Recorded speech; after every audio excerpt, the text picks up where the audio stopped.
Before it was devastated by the tsunami, the province of Aceh had seen a different, slower kind of devastation, a 28-year-long civil war which had left an estimated 14,000 dead. More than a week of negotiating with the GAM brought me to this bleak landscape where the only people we saw were body collectors or scavengers. No aid workers come to this rebel area, it's simply too dangerous. I journeyed on into the hills. If this came off, I'd be the first journalist to meet with the separatists since martial law was introduced in 2003. I met up with GAM fighters. They led me a short distance through the jungle, where branded as terrorists and living as fugitives, they hide away. Meeting with the rebels is strictly illegal.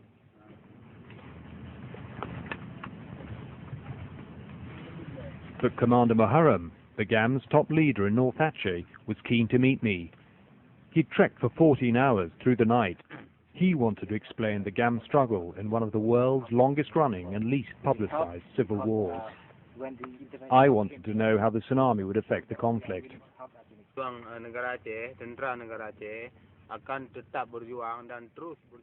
The national struggle in Aceh is, and will continue to be, to achieve our dream, and that is absolute independence from Indonesia.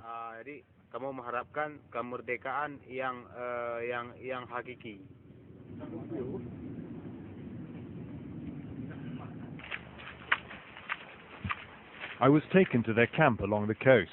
The Indonesian government claims that the rebels financed their cause through extortion, theft and ransom. But despite the government's warnings to aid agencies, the GAM have never been known to kidnap foreigners.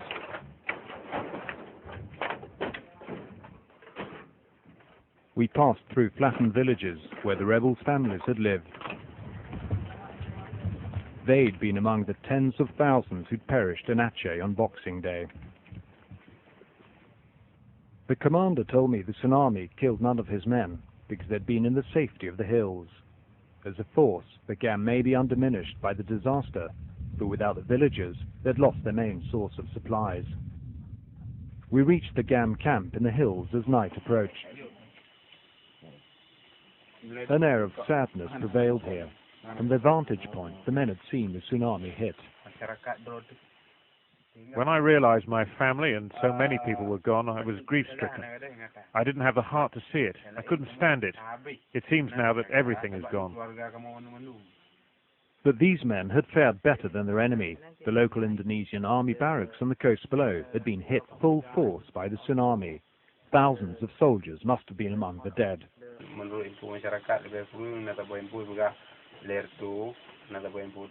The units which were at Linki and other places nearby, including a mobile brigade, were gone, and also an entire battalion. This is from the information I have been given by locals.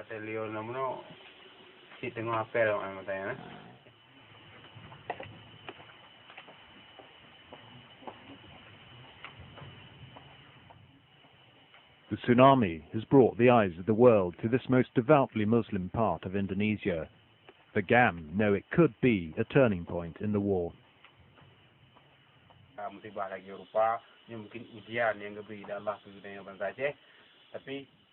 Perhaps the tsunami will be a test for our struggle, but the nation of Aceh will see this as a lesson, and we will continue to carry on with our dream for complete independence.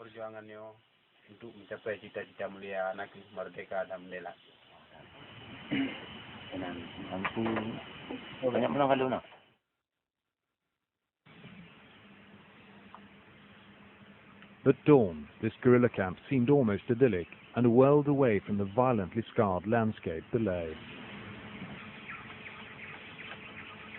In a place also scarred by violent conflict, the government, the UN, and the rebels have all now promised to push for an end to decades of bloodshed. The GAM declared a temporary ceasefire the day after the tsunami, but even as the government talked peace, its troops were sweeping the hills, searching for the rebels who they accuse of looting and robbing aid convoys. So Aceh remains in a high state of tension. The commander's nervousness had soon become evident.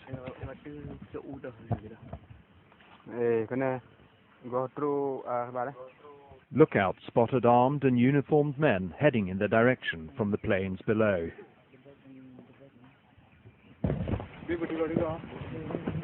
The fighters rallied to investigate.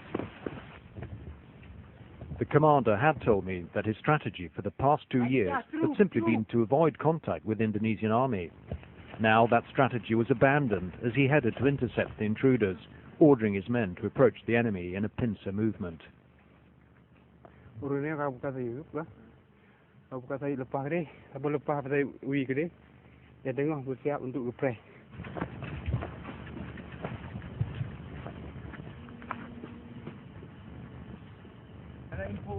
Suddenly the commander realized they weren't enemy forces at all, but his own men.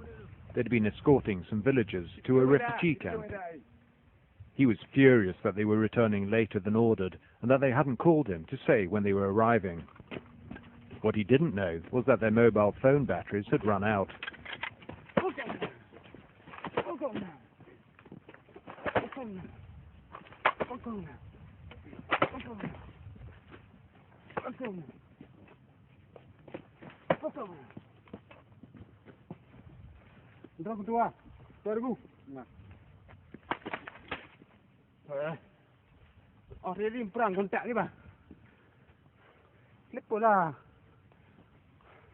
Commander Muharram said he'd let the men off lightly because of my presence.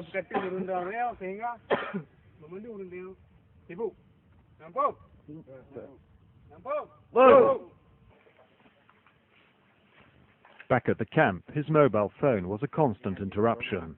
Some calls were to coordinate body collections, others to fix aid deliveries to locals and food for his force.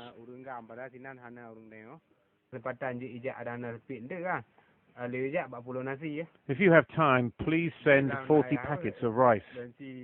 I have to go. My mobile phone battery is dying.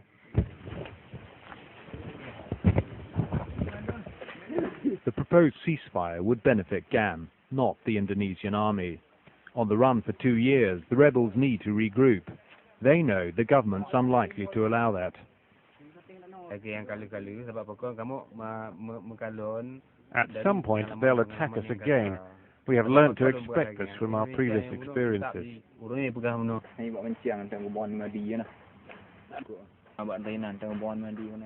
In the face of this lack of trust, the men were readying themselves for battle.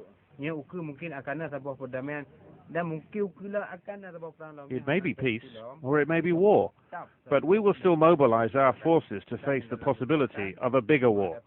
We are hoping this will be the last war for Aceh. Hopefully, as a result of the tsunami tragedy, the international community will help the Achenese people get absolute independence. These soldiers might be hunted and grief-stricken by the losses, but they appear to be unbroken in spirit. The men I was with, although few in number, were well armed and organized. They're ruthless in their dedication to the cause, an independence that Jakarta is unlikely to allow. And that bodes badly for the people of Aceh, who have already suffered so much.